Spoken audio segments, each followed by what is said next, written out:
Welcome professionals. આજે આપણે valuation ઓફિસના ફ્યુચર વિશે વાત કરીશું. Module 34 data analytics using Python, R and Power BI. હવે એનાલિટિક્સ માત્ર એક ઓપ્શન નથી, પણ ફોરેન્સિક સર્વાઇવલ માટેની અનિવાર્યતા છે. પરંપરાગત એક્સેલ આધારિત વેલ્યુએશનમાં હજારો ડેટા પોઇન્ટ્સ હેન્ડલ કરવાની મર્યાદા હોય છે, જ્યારે પાયથન અને પાવર બીઆઈ જટિલ માર્કેટ ડેટામાંથી છુપાયેલી પેટર્ન શોધવામાં મદદ કરે છે.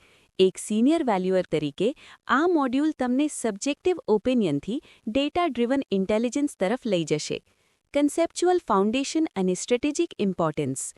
રિયલ એસ્ટેટ ડેટા અસંગઠિત અથવા અનસ્ટ્રક્ચર્ડ હોય છે. પાયથન દ્વારા વેબ સ્ક્રેપિંગ કરીને આપણે લિસ્ટિંગ ડેટાને ક્લીન કરી શકીએ છીએ. ઐતિહાસિક ડેટાના આધારે ભવિષ્યના ભાવની આગાહી કરવા માટે પ્રેડિક્ટિવ એનાલિટિક્સ અને લોકેશન બેઝડ પ્રાઇસિંગ માટે સ્પેશિયલ એનાલિસિસનો ઉપયોગ થાય છે. વૈશ્વિક સ્તરે રીટ્સ અને મોટા પીઈ ફંડ્સ હવે માત્ર તે જ રિપોર્ટ સ્વીકારે છે જે રિગ્રેશન એનાલિસિસ અને વિઝ્યુઅલ હીટ મેપ્સ દ્વારા સમર્થિત હોય. ભારત જેવા માર્કેટમાં જ્યાં સરકારી ડેટામાં વિસંગતતાઓ હોય છે, ત્યાં પાયથનનો ઉપયોગ કરીને આઉટલાયર ડિટેક્શન કરવું અનિવાર્ય છે. લીગલ, રેગ્યુલેટરી અને સ્ટાન્ડર્ડ લિંકેજ. ડેટા એનાલિટિક્સમાં ડેટા સિક્યોરિટી માટે આઈટી એક્ટ 2000 અને ડીપીડીપી એક્ટ 2023નું પાલન કરવું અત્યંત જરૂરી છે.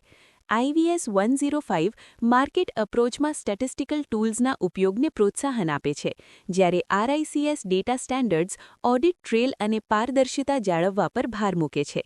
યાદ રાખજો, જો તમારા એનાલિટિક્સ મોડેલમાં એલ્ગોરિધમ બાયસ હશે, તો ઓડિટર્સ તમને તમારા મોડેલનો સોર્સ કોડ અથવા લોજિક સમજાવવા માટે કહી શકે છે. માર્કેટ ઇન્ટેલિજન્સ અને બિહેવિયરલ બાયસ. લિસ્ટિંગ પોર્ટલ્સ પરના 30–40% આંકડા ફેક અથવા ઇન્ફ્લેટેડ હોય છે. પાયથનમાં ક્લસ્ટરિંગ એલ્ગોરિધમ્સનો ઉપયોગ કરીને આવા ખોટા ડેટા પોઇન્ટ્સને આપમેળે દૂર કરી શકાય છે. જો કે ઓટોમેશન બાયસથી સાવધ રહેવું જોઈએ. એવું ન માનવું કે જો કમ્પ્યુટરે આંકડો આપ્યો છે તો તે હંમેશા સાચો જ હશે. એનાલિટિક્સ દ્વારા આપણે મીન રિવર્ઝન ટ્રેક કરી શકીએ છીએ, એટલે કે ભાવ ક્યારે પાછા સરેરાશ પર આવશે તેનો અંદાજ લગાવી શકાય છે. ફાઇનાન્શિયલ લોજિક અને ન્યુમેરિકલ લોજિક.